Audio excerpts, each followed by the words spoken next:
যুবক, ভালো করে শোন ভাই, ভালো করে শোন। তোদের মতোই এক যুবকের নাম বলতিস।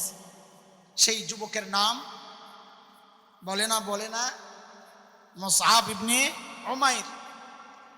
মক্কার যুবক, বাবা মায়ের একমাত্র সন্তান। বাবা মা ধনী মানুষ, ছেলেও খুব আহ্লাদি, মার আদরের সন্তান। অনেক সময় টাকা পয়সা থাকে কিন্তু রুচিটা এমন উন্নত থাকে না। অনেক সময় টাকা পয়সা নাই, রুচি খুব উন্নত। আমাদের মাদ্রাসার ছাত্র আমরা যখন লেখাপড়া করি, আমরা মাঝে মাঝে কাউরে নিয়ে হাসতাম। নাস্তা খাওয়ার টাকা নাই পকেটে, খরচপাতি নাই, কিচ্ছু নাই, বাবাও গরিব, সংসার অসচ্ছল। কিন্তু হ্যাঁ, টুপি মার দিয়া ইস্তারি করে পরবো, জামাডারে ইস্তারি করে পরবো, ফিটফাট চলবো, যেন জমিদারের পোলা, দেখলে বোঝা যায় না গরিবের বুথ। রুচি উন্নত। আবার অনেকে আছে টাকা পয়সা আছে কিন্তু চলে স্বাভাবিক।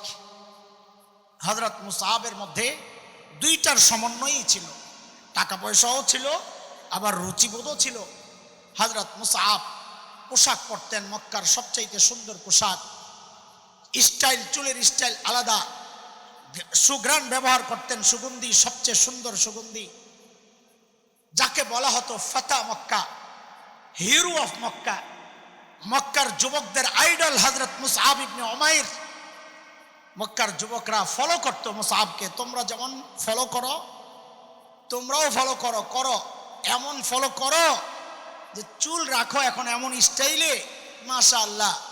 20 বছর আগে এইভাবে চুল রাখলে মানুষ কি বলতো জানো? আহারে পোলাটা গরু চুরি ধরা পড়ছে, আর এমনি চুল কেটে দিচ্ছে। কথা ঠিক? হ্যাঁ, আমি একটা ধরছি, তুই কি চুল কাটলি? এদিক দিয়া সাচা, এদিক দিয়া সাচা। কয় হুজুর এটা নেইমার কাটিং। আরো কয়েক বছর আগের কথা। কি কাটিং? এটা বলে নেইমার কাটিং। আমি কই এটা মোরগের পাছা কাটিং। চুল বেড়া কি রে, কিসের কাটিং বেড়া? 20 বছর আগে এই কাটিংটাই থাকতো, গরু চুরের কাটিং। মুরব্বীরা কথা কন। কিন্তু